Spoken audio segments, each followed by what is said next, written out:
Good morning, ladies and gentlemen, and welcome to the third clip of 3 for this month. And this clip, we'll be looking at designing for SLS in Autodesk Robot. My name is Jacobus Oberholster. I'm an AEC and Procon technical consultant with Micrographics, and you can check my email address there in the bottom left-hand corner. If you would like to get hold of me, you are welcome to email me. Otherwise, pop something in the comments section, and please remember to subscribe to our channel. It goes a long way in getting our clips to as many people as possible. So without further ado, let's look at designing for SLS in Autodesk Robot. So in the past two clips, we've been looking at the connection design workflows and some of the things to keep in mind in Autodesk Robot.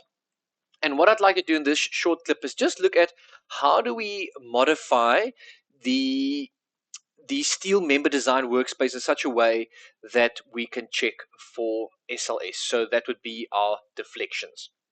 All right, so the first thing to check out is just what element type is it, or the structure, object, and so forth. And that's why it is useful when you are modeling elements that you actually model them as columns and beams, respectively, rather than just using a member throughout the model.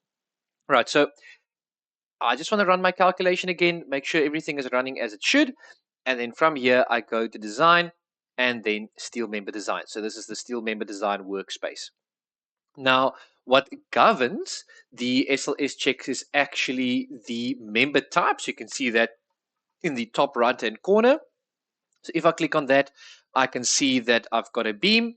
And if I double click on that, we can see some of our checks here, some of the parameters for buckling and so forth.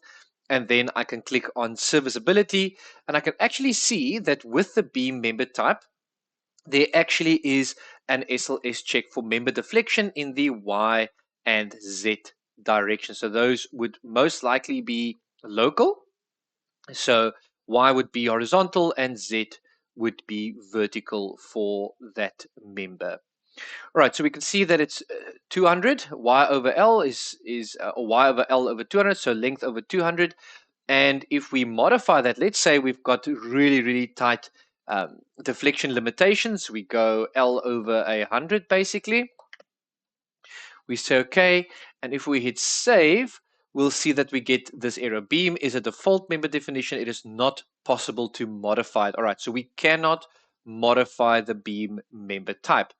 However, what you can do is if you look at these different icons up here, you can see that, funny enough, there really isn't an option to create a new member.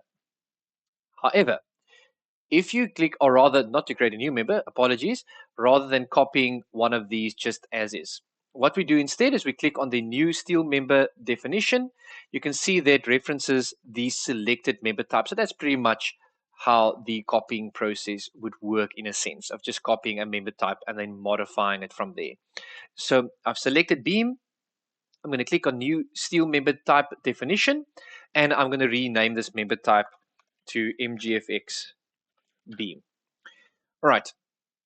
I'm keeping all of this as is. I'm going to go to serviceability. I'm going to set this as L over 100 for each of them. Node displacements are relative to or relevant to your columns.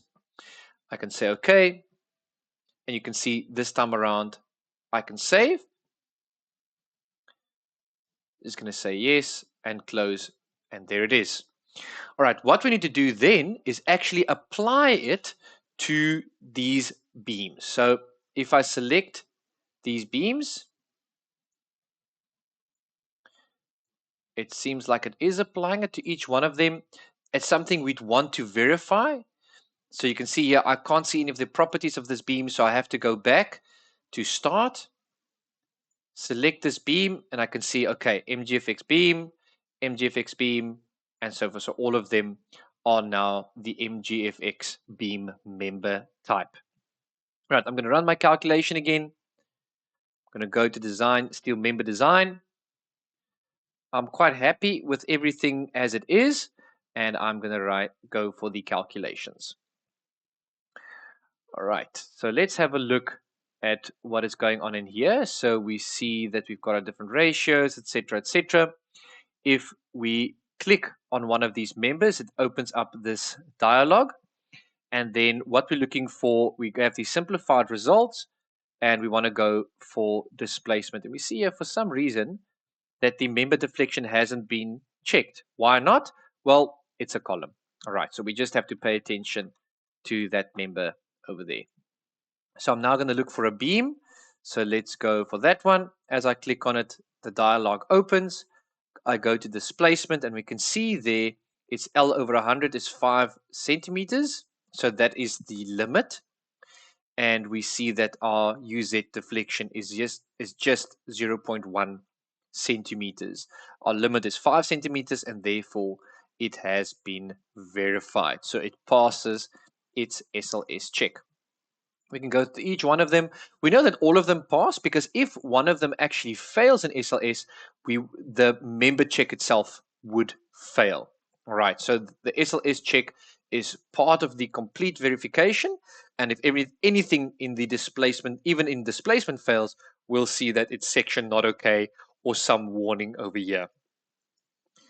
Right, that is how you can modify your members for your SLS checks and how you can ensure that your members are designed with the deflections or displacements in mind as well. So I hope you found this insightful. Hope you've enjoyed this clip. Please remember to like and subscribe, and I look forward to seeing you in some of our future clips.